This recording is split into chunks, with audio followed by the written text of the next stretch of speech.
Olá, eu sou o Fernando Rodrigues e este é o Poder em Foco, um programa de entrevistas em parceria editorial do SBT com o jornal digital Poder 360.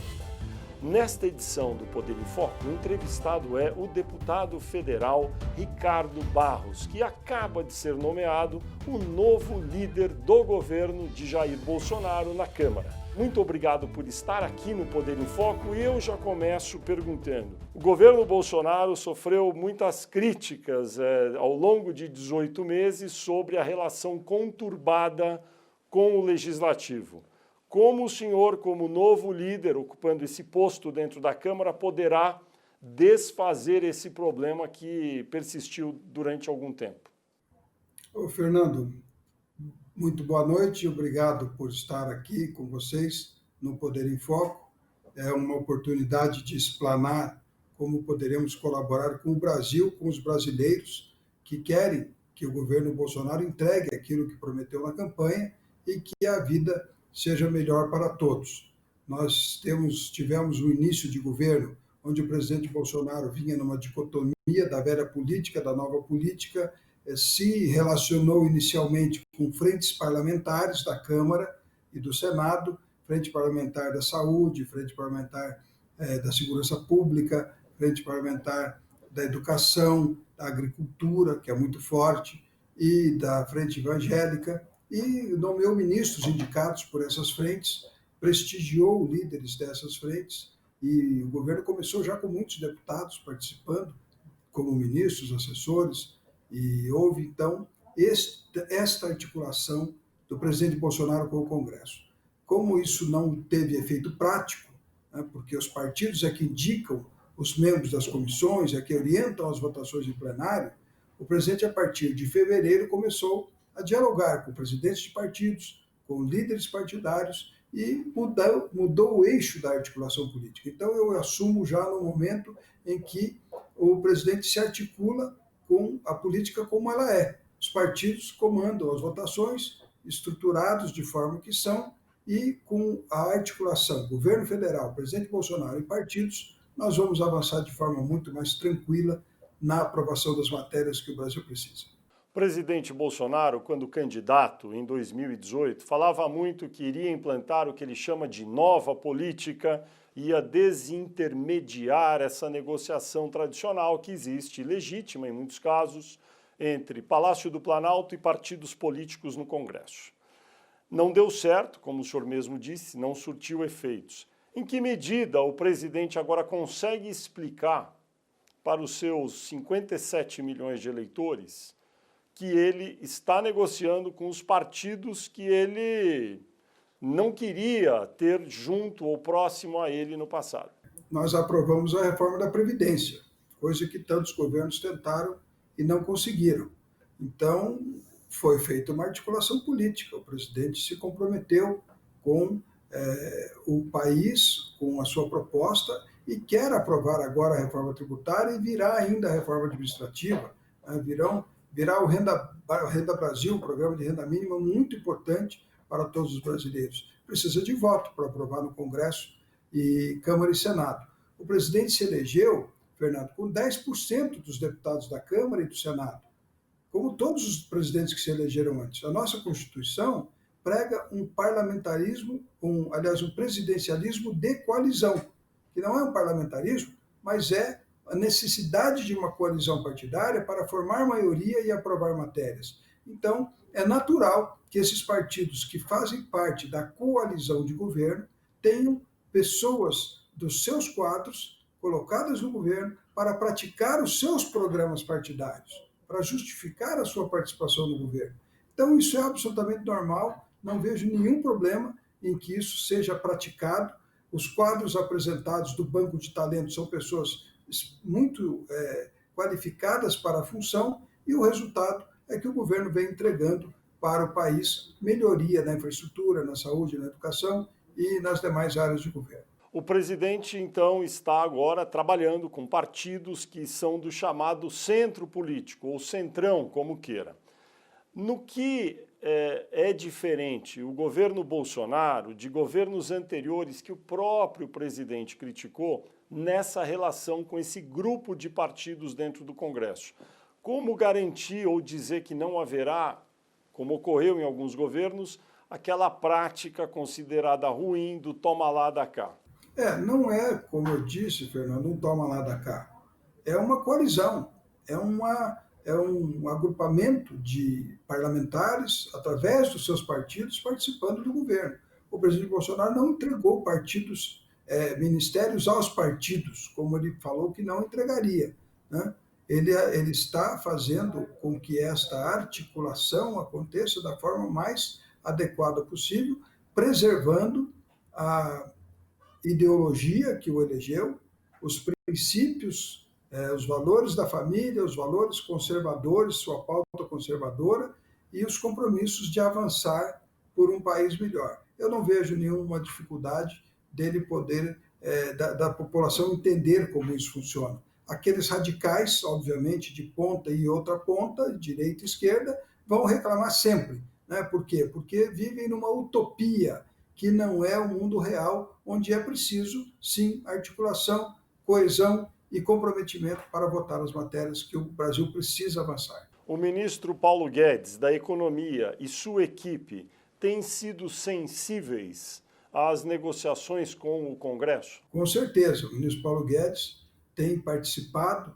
dessas negociações, no sentido de organizar o gasto público, de avançar nessas pautas. A própria reforma tributária agora, o ministro vem dando as contribuições que eram cobradas pelo Congresso do governo. O presidente Bolsonaro tem absoluta clareza do que ele espera ter de resultado na aprovação da reforma tributária, de decidir o momento certo de mandar a reforma administrativa e de alcançar o mais rapidamente possível a aprovação do programa de renda mínima, além de outras matérias que são muito relevantes para a população. Nós acabamos de votar o Marco Legal do Saneamento, que vai provocar investimentos bilionários numa área que é diretamente ligada à saúde. Nós vamos melhorar o saneamento do Brasil com esse marco regulatório que foi votado. Então, eu acho que está absolutamente alinhada a equipe econômica com os objetivos do presidente da República e, obviamente, todo o governo tem o freio e o acelerador. O freio é a equipe econômica. O acelerador são os ministérios de ponta, educação, saúde, infraestrutura, desenvolvimento regional, que querem gastar mais recursos, querem alocar mais recursos para mais rapidamente entregar à população os anseios que ela espera. Mas o equilíbrio fiscal está anunciado e reforçado nesta semana, quando o presidente, com o presidente da Câmara e do Senado, anunciaram o compromisso com o teto de gastos e com o rigor fiscal. Essa reunião que o senhor mencionou nesta semana, que foi na quarta-feira da semana que terminou, o presidente da República anunciou, estava lá também o ministro Paulo Guedes, o senhor estava lá, estava todo mundo lá, sobre a necessidade de respeitar o teto de gastos. Isso significa que a posição do ministro Paulo Guedes de rigidez fiscal foi vencedora, e o que garante que o ímpeto desses ministérios de ponta, como o senhor diz, será contido e que o teto de fato não será furado? A manifestação conjunta do presidente da República, dos presidentes da Câmara e do Senado, com a presença dos ministros, né, o freio e o acelerador estavam lá, né, então todos demonstrando à sociedade brasileira que vão seguir no rigor fiscal. O Brasil já vem há anos, né, fechando o balanço negativo, gastando mais do que arrecada para o custeio da máquina pública. Isso não é sustentável. A relação dívida-PIB está subindo, vai bater 80% agora em função da pandemia. O impacto da pandemia, o tal orçamento de guerra que foi estabelecido para suprir o governo de recursos para combater a pandemia do ponto de vista da saúde, que não faltaram recursos do Ministério da Saúde, e da proteção da renda das pessoas para que elas possam continuar a sua vida, foi feita de forma ilimitada. O presidente fez todo o esforço possível para que esses recursos ficassem disponibilizados. Esses 700 bilhões de reais deste ano, que é o impacto da Covid, vão ficar nesse orçamento de guerra, vai ser feito um empréstimo para cobrir este impacto. A partir de janeiro, o orçamento do ano que vem, 2021, nós voltamos ao rigor fiscal, a metas a serem cumpridas e ao equilíbrio que precisa ter entre despesa e receita. Vamos tentar, nos próximos anos, sair do déficit primário que nós temos hoje. Hoje o Brasil gasta mais do que arrecada para o custeio. É como se você, dona de casa, tivesse uma despesa maior do que o salário da família, seu, do marido, né? Então, é impossível sustentar uma situação dessa, mesmo sendo um governo. Falam que o governo não quebra, mas quebra sim. Tem vários países que acabaram tendo grandes dificuldades de sustentar a sua sociedade e as aposentadorias e os serviços porque não cuidaram do rigor fiscal. Hoje é possível dizer que os ministros que pisam mais no acelerador, o ministro Rogério Marinho, Tarcísio de Freitas e até a Casa Civil, que gostaria talvez de ter esse projeto de desenvolvimento, eles ficaram numa posição, vamos dizer, minoritária, então? Não, porque não há maioria nem minoria no governo. Há a posição do presidente, né? Os ministros são assessores diretos de confiança do presidente da República. Então, se o presidente da República definiu que será cumprido o teto de gastos e que as despesas desses ministérios terão que estar incluídas nesse teto, todos cumprem. Não existe votação para decidir se o governo vai para cá ou para lá. Existe a vontade do presidente eleito. Agora vamos falar de algo que é de interesse geral da população, tanto quem recebe como a economia em geral que ficou aquecida por causa do auxílio emergencial para mais de 65 milhões de brasileiros, 5 parcelas de R$ 600, que vão acabar essas parcelas. Antes do final do ano, o ministro Paulo Guedes fala que vai criar o Renda Brasil, que é um programa de auxílio também, mas não para 65 milhões de pessoas. O senhor poderia nos dizer quem é, afinal, que vai receber esse Renda Brasil? Quantos milhões de brasileiros? Qual é o valor aproximado que terá esse auxílio? Bem, o Bolsa Família tem, em média, R$ 190 de pagamento, né? O Renda Brasil terá um valor maior, superior a este, e vai alcançar mais brasileiros, porque o cadastro do Covid mostrou que muitos brasileiros eram invisíveis, vamos dizer assim, para o poder público, não tinham CPF, não tinham identidade que se pudesse alcançar para que o governo possa socorrê-los numa necessidade. Não serão todos, obviamente, porque a economia vai se recuperando. Nós temos aí 8% de crescimento das vendas do comércio em relação ao trimestre anterior, a economia vai se recuperando, as pessoas vão retomando a sua capacidade de gerar a sua própria renda e, obviamente, não precisam mais do auxílio emergencial. Então, este programa está sendo desenhado, não ainda foi apresentado, eu não posso precisar o número de pessoas que estarão enquadradas, mas as pessoas terão um enquadramento dinâmico, né? Quando elas precisam do governo, o governo ajudará. Quando elas andam com as suas próprias pernas, elas abrem mão desta ajuda para que outros possam obter. Mas não tem nenhuma estimativa, líder Ricardo Barros, deputado federal do PP do Paraná, que está assumindo aí esse cargo de líder do governo na Câmara, uma meta de número de brasileiros que ficam desassistidos e que vão receber o Renda Brasil, pelo menos uma faixa, um número aproximado? Não temos esta previsão ainda. O governo, obviamente, estima que serão mais do que os 20 milhões do Bolsa Família, mas não tem um número. Por quê? Porque no momento em que o programa for aprovado, dependendo da reativação da economia, existirão mais ou menos brasileiros necessitando desse auxílio. Aí o que a gente ouve aqui em Brasília, e obviamente que o senhor tem mais informações do que eu, é que o valor pode ficar na redondeza desse auxílio novo, de 260 a 300 reais, mas não se sabe ainda quanto. Agora, o que ninguém sabe é de onde vai sair o dinheiro para pagar esse auxílio que vai durar para sempre, né? Enquanto as pessoas precisarem. De onde vai sair o dinheiro, deputado Ricardo Barros? O dinheiro vai sair da reestruturação de todos os programas, porque o Renda Brasil pretende ser um programa que abarca toda a necessidade do governo de apoiar as famílias, né? Temos vários programas de apoio diferentes, muita gente recebendo mais de um programa, então haverá uma organização da ação social do governo num programa único e haverá também, obviamente, uma repriorização de necessidades. O presidente Bolsonaro tem compromisso com os mais humildes e ele vai priorizar recursos para esse programa que eventualmente sairão de outras ações de governo. Mas, em princípio, se nós reorganizarmos tudo que o governo gasta, né, em ação social, é possível fazer com que esse gasto aconteça de forma homogênea para todos os que precisam, sem que uns estejam recebendo 2 benefícios e outros não recebendo nenhum. É uma possibilidade, como sempre diz o ministro Paulo Guedes, retirar uma parte do dinheiro necessário para o Renda Brasil das contribuições que hoje as empresas pagam para o chamado Sistema S, SESI, SENAI, SESC? Sim, essas contribuições são aplicadas também de forma social.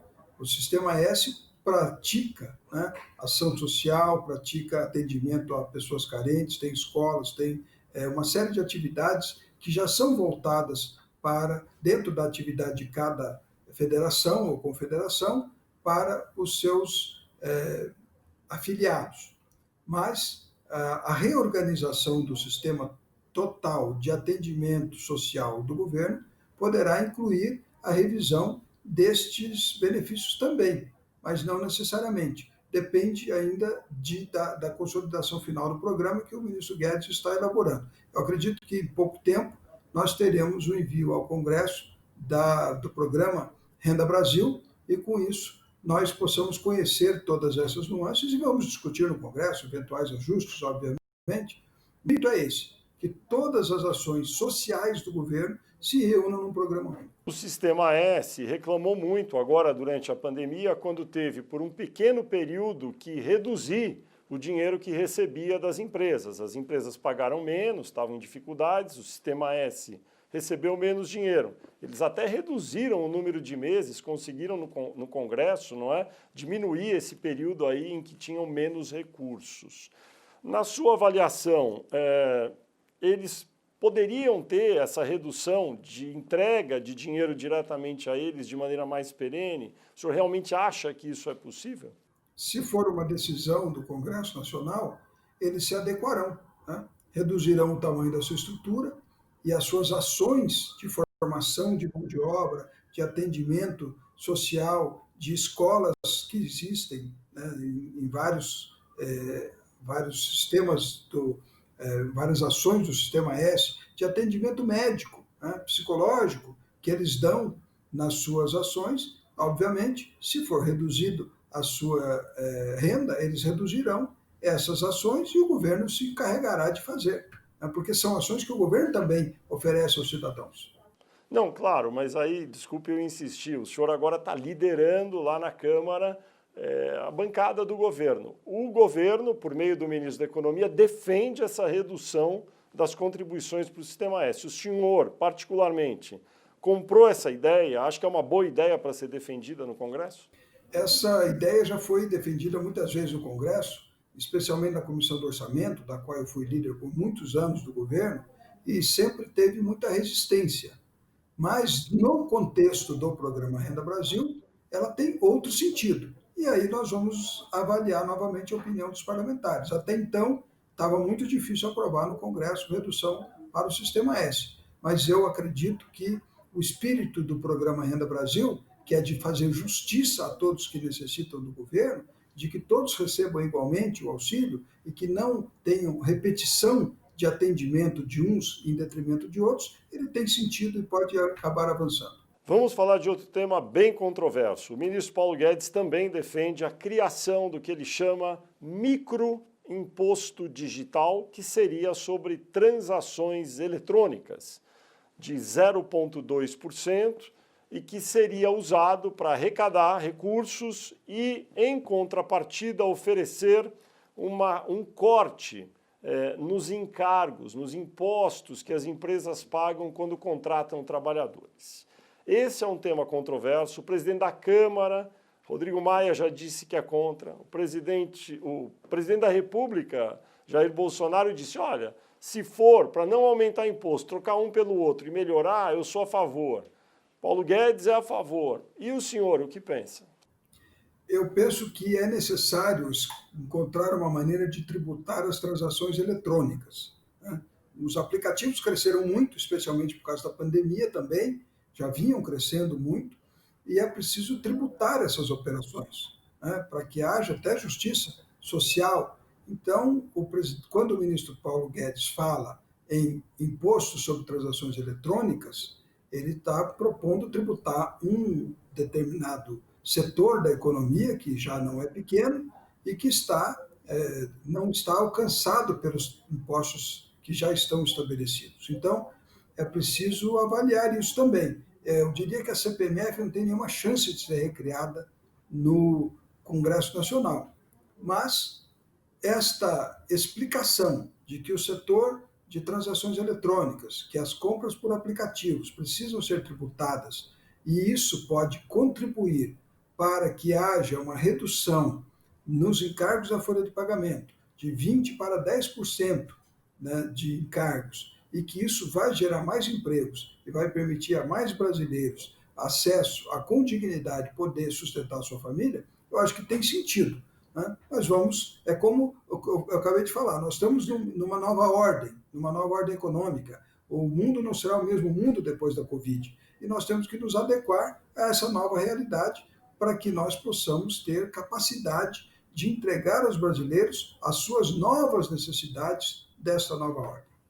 O que vai ser enviado primeiro para o Congresso, deputado Ricardo Barros? O restante da reforma tributária que o governo vai propor ou o projeto do Renda Brasil, esse auxílio mais perene para brasileiros em situação de necessidade? Por tudo que nós acabamos de discutir nas últimas duas questões, né, redução do sistema S, imposto sobre transações eletrônicas, eu acredito que isso vai simultaneamente, porque uma coisa depende da outra. O Renda Brasil depende de fonte de pagamento, e a fonte de pagamento depende das reformas que forem feitas. Mas o microimposto digital sobre transações eletrônicas não seria mais para desonerar a folha do que para o Renda Brasil? Sim, seria para desonerar a folha do que para o Renda Brasil, mas se nós desonerarmos a folha, a expectativa de brasileiros que vão necessitar do Renda Brasil será menor. É uma conta única, né? Claro que por que nós queremos desonerar a folha? Para que mais brasileiros tenham emprego, para que mais brasileiros não precisem da ajuda do governo. Então, se nós avançamos de forma consistente em oferecer à sociedade brasileira um modelo em que mais pessoas sejam incluídas na formalidade, menos pessoas vão precisar do auxílio dos informais. Muitos colegas do senhor no Congresso têm reclamado do atual sistema de votação remota, eletrônica, todo mundo em suas casas, e dizem que, embora isso tenha sido necessário por causa da pandemia, que já está na hora de retomarem as votações presenciais. Até porque, com a votação eletrônica remota, os presidentes da Câmara e do Senado acabam tendo um poder ainda maior do que já tem. Qual é a sua avaliação? Já está na hora de o Congresso retomar votações presenciais? Elas não estão impedidas, na verdade, né? Eu mesmo frequento toda semana o plenário, né? Voto pelo celular, mas eu estou presente em plenário e quantos deputados quiserem poderão estar presentes em plenário. Então, isso também é uma atitude dos parlamentares de se apresentarem aqui ao plenário, participarem das negociações, dos debates, das articulações que resultam nas votações que aqui são feitas. Evidentemente, como temos parlamentares em grupo de risco, né, esses não viriam para a votação presencial. Então, continuará o sistema misto que é hoje. Poderá acontecer com mais parlamentares presentes em plenário. Agora, é importante que nós retomemos as comissões, porque o debate nas comissões é mais específico para cada tema que interessa a sociedade e poderia ser feito, se não temos sistema de votação eletrônica para as comissões, poderia ser feito pelo menos num sistema de videoconferência, onde a oportunidade para a discussão dessas questões seja dada. Né? E se a comissão não pode deliberar, ela pode deliberar por chamada nominal no vídeo, gravada no vídeo, mas pode também se recomendar ao relator de plenário que faça esta ou aquela medida na hora da votação. Para que o nosso telespectador entenda, o Congresso tem comissões de trabalho. Antes de um projeto de lei ser votado ali por todos os deputados, senadores, ele tem que ser analisado por um grupo menor que vai falar sobre saúde, educação, e daí o texto fica pronto do projeto de lei, daí vai para o plenário. E neste ano, por causa da pandemia, essas comissões ficaram paralisadas. Na sua avaliação, deputado Ricardo Barros, é possível que volte desse jeito que o senhor falou? Há interesse dos presidentes da Câmara e do Senado em fazerem com que esses trabalhos das comissões sejam retomados? Eu penso que nós deveríamos retomar, né? Ministros são chamados para audiências públicas específicas, o ministro do Meio Ambiente na Comissão do Meio Ambiente, o ministro da Economia na Comissão de Finanças e Tributação, né? Cada ministro é chamado naquela comissão onde os especialistas da Câmara estão lá presentes, para que possam questionar o ministro sobre as políticas de governo, sobre o resultado do desempenho dos programas de governo. E isso é muito importante, porque é a transparência, a fiscalização, o que é o Poder Legislativo? É o poder que faz as leis e que fiscaliza o Poder Executivo. Então, é importante, claro, que a gente tenha esses debates nas comissões, porque os temas nestas comissões específicas são mais aprofundados, são tratados com mais conhecimento por parte dos parlamentares para questionar os governantes, as agências reguladoras, ou até o setor privado, que é chamado muitas vezes às comissões, para se explicar. Eu defendo que elas voltem e que nós possamos, com isso, retomar uma discussão mais profunda dos temas que afetam o Brasil. Mas o senhor tem conversado com o presidente da Câmara, Rodrigo Maia. Ele tem manifestado ao senhor alguma intenção, alguma ação que ele vai empreender para a retomada do trabalho dessas comissões? Olha, o presidente Davi Alcolumbre disse que chamaria a comissão do orçamento para se instalar. O presidente da Câmara não tem se manifestado sobre a questão da volta das comissões, porque alega que não há sistema eletrônico de votação para que elas possam funcionar regularmente, né? Evidentemente, isso também é uma questão de pressão dos partidos que querem indicar os presidentes das comissões, liderar o debate de determinados temas, mas em função da demora na instalação dessas comissões, alguns parlamentares que iriam presidir a comissão nesse ano já acham que nem vale a pena mais, é melhor deixar para o ano que vem. Então, diminui também a pressão sobre os líderes e diminui a pressão sobre o presidente da Câmara, né? Nós estamos aí num momento de decisão final. Se não instalarmos as comissões nas próximas semanas, não instalaremos mais, porque aí vem eleições municipais e nós não teremos interesse no funcionamento dessas comissões, o que é lamentável, porque, como eu disse, ela qualifica o debate da sociedade sobre as ações de governo. Ou seja, o mais provável é que até o final do ano tudo vá direto para o plenário, porque não haverá chance, talvez, de haver o trabalho prévio nas comissões. Eu não posso afirmar isso, porque eu não tratei desse tema assim claramente com o presidente da Câmara, não perguntei para ele se ele vai ou não vai instalar, eu não tive essa oportunidade ainda. Deputado Ricardo Barros, nós vamos fazer um brevíssimo intervalo no Poder em Foco, mas a gente volta já já.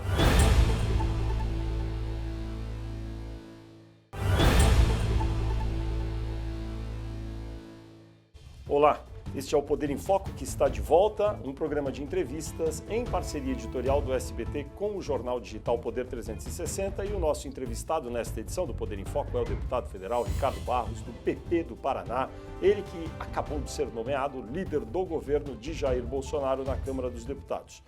Deputado Ricardo Barros, a semana está começando. Quais são as prioridades nessa semana que começa para a pauta do governo dentro da Câmara dos Deputados? Fernando, o governo está muito empenhado, nesse momento, nos vetos, né? Temos esta semana os vetos sobre o pacote anticrime, que são muitos e que serão discutidos numa sessão específica do Congresso Nacional, e para o dia 2 teremos os vetos que se referem à prorrogação da desoneração da folha de pagamento e ao saneamento, os vetos à lei de saneamento. Então, o governo está muito focado nesses temas, a Câmara está aprovando matérias que são também relevantes. O presidente da Câmara apresentará a pauta das sessões, fará a convocação na terça-feira, e nós então conheceremos as matérias que estão na pauta. Mas o governo quer avançar, especialmente nas questões regulatórias, né, na regulamentação de vários artigos da Constituição que não foram regulamentados, que precisam ser regulamentados para que a gente possa ter as agências reguladoras mais eficientes, ter políticas mais claras para o desenvolvimento de áreas como o gás, como a autorização para infraestrutura, que é muito relevante, porque para você hoje fazer uma concessão de uma rodovia, de uma ferrovia, demora anos, né? Os passos que estão previstos demoram anos, então nós temos que rever isso para que a gente possa mais rapidamente permitir que a iniciativa privada aloque recursos na infraestrutura para o país andar melhor. Neste momento, o senhor já estaria em condições de dizer quais vetos a leis importantes que serão analisadas, né, vetos presidencial a leis que foram aprovadas, que o senhor considera possíveis de serem mantidos e que são importantes para o governo? Por exemplo, nesta semana o senhor falou do pacote anticrime. O presidente apôs vários vetos a essa lei. O Congresso analisa se mantém ou derruba. Quais itens, na sua avaliação do projeto anticrime, devem ser mantidos e o senhor vai trabalhar por isso? Bem, eu manteria todos, né? Eu acho que, da minha opinião, acho que nós temos que ter um equilíbrio melhor entre os poderes. O judiciário está avançando muito nas prerrogativas do executivo e do legislativo. Isso está causando um desconforto muito grande nas questões de relacionamento, harmonia, equilíbrio entre os poderes. E o próprio juiz de garantias, que está aí em discussão, ele foi uma reação ao jeito Moro de julgar, né?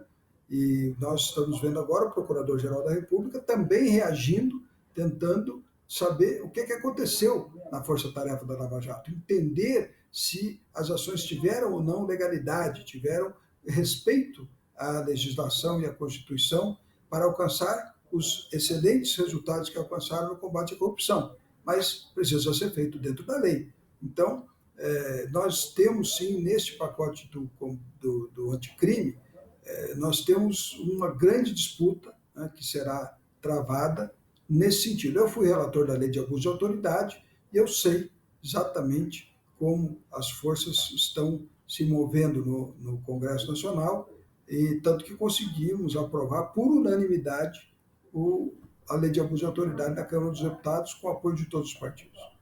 Vamos agora viajar no tempo até o dia 2 de setembro, quando haverá outra análise importante de vetos presidenciais. A lei do saneamento, né, que criou o marco regulatório para que empresas privadas entrem nesse setor de saneamento básico, e também aquela lei importante que diz respeito à desoneração da folha de salários. Ou seja, são 17 setores da economia que tiveram uma redução de impostos durante vários anos, mas que termina em 2020. O Congresso quis e fez a prorrogação para 2021. O governo é contra, vetou, o presidente vetou, o ministro Paulo Guedes é contra. E o senhor, o que acha? É possível manter esse veto? O exemplo que nós tivemos na semana anterior, nessa semana que termina agora, nós conseguimos uma votação por acordo, né, de vetos que interessavam ao governo manter, o BPC, por exemplo, benefício de parcela continuada, um veto que assegurou uma proteção às contas do governo, né, e cedemos alguns outros vetos, especialmente no pacote agrícola. Nós tivemos meio a meio ali, alguns vetos mantidos, outros foram derrubados. Então, o que nós esperamos para estas próximas votações do Congresso é fazer acordos. Então, o governo cederá alguns vetos e a oposição cederá a manutenção de alguns vetos. Eu espero que este veto seja acatado, mantido, porque ele tem um impacto fiscal muito grande e nós precisamos, e estamos tratando do ano de 21. E 21 é um ano que o teto de gastos está valendo e o rigor fiscal tem que ser mantido. Como é que o senhor responde à crítica das empresas, obviamente as que são beneficiadas, não é? Que se esse veto for mantido, elas vão ter que demitir dezenas de milhares de trabalhadores em janeiro do ano que vem? Bem, eu não tenho muita certeza disso, né? Eu não tenho convicção de que esta reoneração da folha vai provocar tantas demissões assim. O que existe é um status quo estabelecido, as empresas estão acostumadas a ter aquele custo reduzido e, obviamente, se tiverem que aumentar o custo, repassarão no preço dos produtos. Se o governo adotar uma política adequada de regulação do imposto de importação, para que as empresas brasileiras não percam a sua capacidade de competição, isso estará resolvido. Pode causar um pequeno aumento da inflação, porque os preços subirão, mas não é um desastre anunciado como está se falando. É possível conciliar. Independente disso, eu tenho certeza que o Congresso vai analisar com muito carinho, com muita precisão, o real impacto dessa desoneração, dessa reoneração da folha, na medida em que o discurso do ministro Guedes é desonerar a folha. Então, é uma questão que pode ser acolhida, vamos dizer assim, pode ser resultado de um acordo e que até desonere mais amplamente a folha em outros setores, se o governo chegar a esta proposta e brevemente. A primeira tentativa do ministro Guedes de trocar a desoneração da folha pelo imposto sobre transações financeiras, especialmente transações eletrônicas, ele não foi bem aceito e não está com o ambiente para ser votado. Pode ser que o ministro Guedes tenha uma outra solução que seja mais palatável para o Congresso, ou que o Congresso, vendo que tem que reonerar a folha, também decida encontrar um outro caminho ou acatar a solução proposta pelo ministro Guedes de tributar transações eletrônicas. A autonomia do Banco Central, tem alguma determinação do presidente Jair Bolsonaro para acelerar a votação desse projeto que está pronto para ser votado? O presidente do Senado, Davi Alcolumbre, está tratando do encaminhamento dessa matéria e, obviamente, isso faz parte também do conjunto de propostas que levou o presidente Bolsonaro à vitória nas urnas. Então, nós esperamos que isso seja entregue mais rapidamente para os brasileiros. O presidente Bolsonaro é muito cioso, muito cuidadoso com a entrega daquilo que ele se propôs na campanha eleitoral e busca que a sua equipe toda haja rapidamente nesse sentido. A autonomia do Banco Central, na sua avaliação, com a sua experiência, pode vir a ser mesmo aprovada em definitivo neste ano? Eu não vou opinar agora sobre isso, porque não tive, Fernando, ainda a oportunidade de conversar com cada líder, ter visão clara de como ele avalia os principais pontos que nós pretendemos superar até o final do ano. Mas é uma matéria que me parece ter aderência. Não vejo grande resistência à autonomia do Banco Central, até porque nós estamos aí com juros de 2% ao ano, que decorrem de termos feito a lição de casa lá atrás, de termos aprovado o teto de gastos, de termos buscado o rigor fiscal. Então, o mercado acredita mais no governo e os juros, o custo para a rolagem da dívida fica mais baixo. Estamos economizando aí 350 bilhões por ano só com a redução de juros da taxa Selic. Lei do gás. A lei do gás está pronta para ser votada, está tramitando em regime de urgência, o que significa que ela tem uma velocidade maior ali no plenário. Ela deve ser votada na Câmara ainda em agosto? Esta é uma das prioridades. O gás está praticamente, por questões de bitributação, ele está meio que inviabilizado e é uma fonte de energia que tem, no geral dos outros países, é muito competitiva, produz capacidade de competição nos setores que utilizam. Nós temos vontade de votar, o presidente Davi Alcolumbre diz que está empenhado também nessa tarefa. A lei do gás, ela, para que o nosso telespectador entenda, ela acaba com o monopólio daquelas empresas estaduais de gás, muitas delas dos governos, que têm o direito de distribuírem sozinhas o gás ali nos estados. Isso todo mundo acha que é muito bom. Mas, por outro lado, ela não tem nenhum dispositivo que melhora a infraestrutura para a distribuição do gás, nem muito menos para trazer o gás do pré-sal, que hoje metade dele é reinjetado nos poços lá no mar. Como que o senhor analisa essa situação que poderia ser feito para melhorar, inclusive no projeto da Lei do Gás? Bem, se nós tivermos competitividade, liberdade econômica, nós vamos avançar muito, né? Não tem, o gás é competitivo como energia. Como você disse, estão reinjetando gás nos poços de petróleo, quando podíamos estar usando para a produção industrial brasileira. Evidente que isso é um desperdício, né, de esforço que já está feito para retirar o gás que vem junto com o petróleo. Então, nós esperamos que a votação da lei do gás e a quebra do monopólio avance. As companhias estatais de gás, no geral, Fernando, são tripartite, é uma empresa privada, a Petrobras e uma estatal dos governos estaduais. E elas detêm monopólio de distribuição em cada estado. Eu tenho certeza que a hora que tiver livre para investimentos, o setor privado vem, fará novos gasodutos e vai aproveitar esse gás que nós estamos produzindo e não estamos sabendo aproveitar para baixar o custo do Brasil e sermos mais competitivos na economia. Ou seja, quem terá que fazer a infraestrutura, gasodutos, iniciativa privada. O governo não entra nisso. O governo poderá eventualmente fazer parcerias público-privadas para isso, mas não me parece necessário, né? Eu acho que o setor tem capacidade de se autofinanciar, como o setor de saneamento vai se autofinanciar com empresas privadas, ampliando rapidamente a oferta de água e de esgoto e economizando muitos reais na saúde. Cada R$ 1 investido em rede de esgoto economiza R$ 4 na saúde. E, lamentavelmente, nós temos regiões do Brasil que sequer água tratada nós temos para 30% da população, né?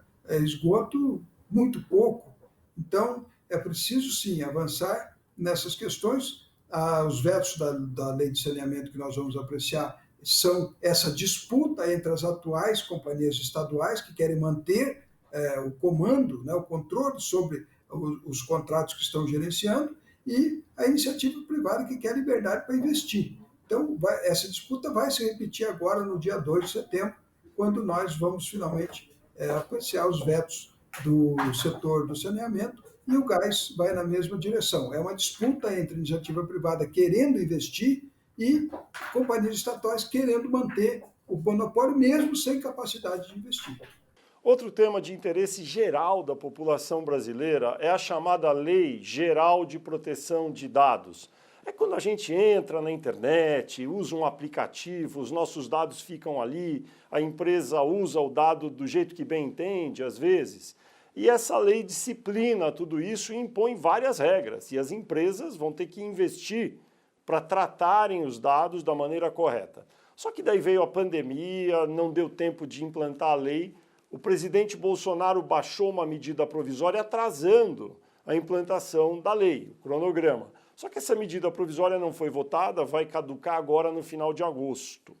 O senhor está familiarizado com isso já? O que pode ser feito nesse sentido de ou manter a prorrogação para maio do ano que vem, como está na MP, ou simplesmente deixar a MP caducar e daí passa a valejar?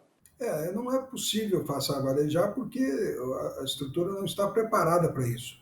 As empresas não tiveram recursos e nem condições de fazer o investimento, e a medida provisória também fez com que este assunto fosse postergado dentro da prioridade de investimento da proteção de dados. Mas é absolutamente necessária a proteção de dados.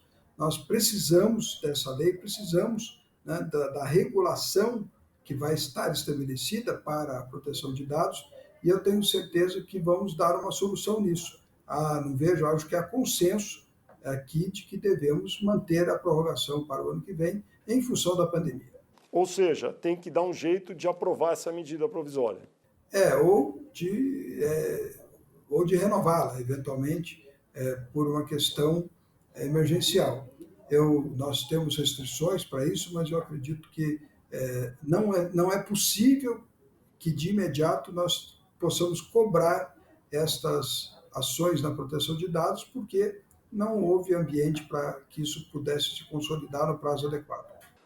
Deputado Ricardo Barros, no seu entendimento, é correto esse movimento que tenta reinterpretar a regra dentro do Congresso para que seja possível ao presidente Davi Alcolumbre no Senado e, eventualmente, também o presidente Rodrigo Maia na Câmara tentarem mais uma reeleição, no caso de Davi Alcolumbre a primeira, para se manterem mais 2 anos no comando das 2 casas do Congresso? Bom, isso vai ser apreciado no Supremo Tribunal Federal. Está sendo apreciado. Eu não vejo... Eu, pessoalmente, acho que isso não ajuda a democracia no sentido de que as pessoas não podem se perpetuar no poder, né? E se houver a permissão de reeleições sucessivas, então a tendência, como existem várias assembleias legislativas em várias câmaras municipais do Brasil, é que o presidente permaneça por décadas, né, no poder. Isso vai contra o nosso espírito de renovação democrática. Mas não me cabe opinar sobre isso, né? É uma decisão, primeiro, do Supremo de acatar ou não a regra, né? A mudança da interpretação da regra. E, segundo, dos parlamentares de decidir ou não pela reeleição. Eu não tenho condições, e não é papel do governo também, opinar sobre isso. Nem eu, parlamentar, já disse, prefiro que haja a renovação. Agora, o governo não deve se imiscuir nessa questão, porque as casas são poderes independentes, como diz a nossa Constituição, independentes e harmônicos, né?